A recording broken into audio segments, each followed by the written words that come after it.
Assalamualaikum warahmatullahi wabarakatuh. Yang terhormat Ibu Saidah MPD selaku dosen pengampu mata kuliah Pendidikan Kewarganegaraan, dan tak lupa teman-teman yang berbahagia. Tak kenal maka tak aruf. Perkenalkan, nama saya Siti Khairia Fidayati dan rekan saya Sylvi Nuriana, juga Anissa Nurosida.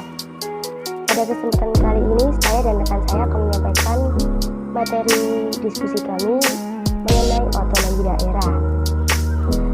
Langsung saja, saya di sini akan menyampaikan pengertian otonomi daerah serta prinsip otonomi daerah. Otonomi daerah yaitu penyerahan wewenang oleh pemerintah pusat kepada daerah otonom dalam kerangka Negara Kesatuan Republik Indonesia.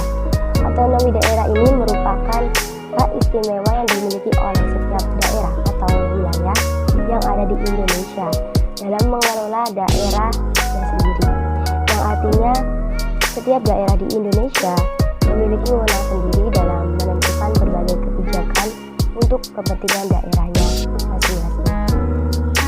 Untuk materi yang kedua yaitu prinsip otonomi daerah. Ada 7 prinsip yang menjadi paradigma dan arah politik, yaitu sebagai berikut. Yang pertama, prinsip daerah mengatur dan mengurus sendiri urusan pemerintahan menurut asas otonomi dan tugas pembantuan. Yang kedua yaitu prinsip menjalankan otonomi seluas-luasnya. Yang ketiga, prinsip kekhususan dan keragaman daerah. Yang keempat, prinsip mengakui dan menghormati kesatuan masyarakat hukum, adat beserta hak-hak tradisionalnya. Yang kelima, prinsip mengakui dan menghormati pemerintahan daerah yang bersifat khusus dan istimewa. Yang keenam yaitu prinsip badan perwakilan dipilih langsung dalam suatu pemilihan umum. Dan yang terakhir yaitu prinsip hubungan pusat dan daerah yang dilaksanakan secara selaras dan adil. Oke, untuk materi selanjutnya akan disampaikan rekan saya Sylvi Nuriana dan Anissa Nurosida. Untuk selanjutnya adalah bentuk asas otonomi daerah. Nah, berbicara mengenai bentuk asas otonomi daerah, terdapat 3 poin asas, teman-teman. Yang pertama adalah asas desentralisasi, yang kedua adalah asas dekonsentrasi, dan yang ketiga adalah asas tugas pembantuan. Untuk yang pertama adalah asas desentralisasi. Desentralisasi merupakan suatu penyerahan wewenang dari pemerintahan pusat kepada daerah otonom untuk mengatur maupun mengurus urusan pemerintahannya dalam sistem Negara Kesatuan Republik Indonesia. Dalam desentralisasi ini, kebijakan bersifat independen tanpa adanya intervensi, teman-teman. Namun, pemerintahan pusat juga berperan dalam pengawasan ataupun pemantauan terhadap daerah otonom tersebut. Seperti itu. Dan untuk yang kedua adalah asas dekonsentrasi, teman-teman. Asas dekonsentrasi merupakan pendelegasian wewenang dari pemerintahan pusat kepada pemerintahan daerah ataupun dari daerah otonom yang memiliki wewenang lebih tinggi kepada daerah otonom yang memiliki wewenang lebih rendah. Seperti itu. Dan yang terakhir ataupun yang ketiga adalah asas tugas pembantuan.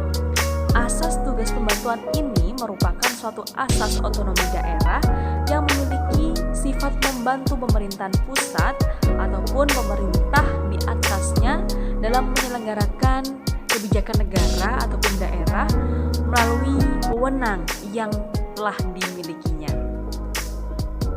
Baik, untuk selanjutnya saya Anissa Nurosida akan menjelaskan mengenai otonomi daerah dalam sebuah negara kesatuan.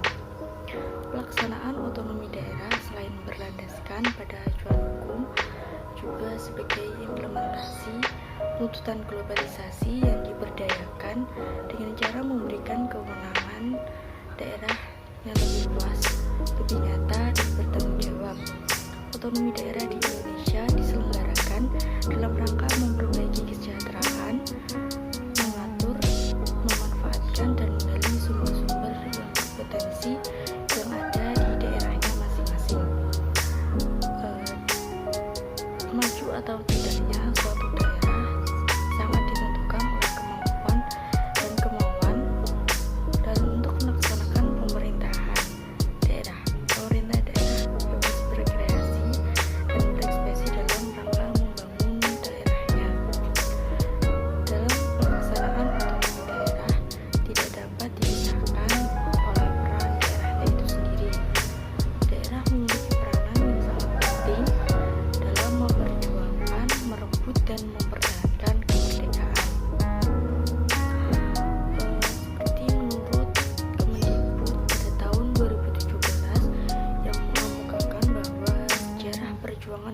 bangsa dan peran daerah dalam perjuangan berdirinya NKRI mengandung nilai-nilai yang sangat penting yang diwarisi oleh generasi muda, yaitu yang pertama, perjuangan melawan penjajah yang bertujuan untuk kemerdekaan Indonesia.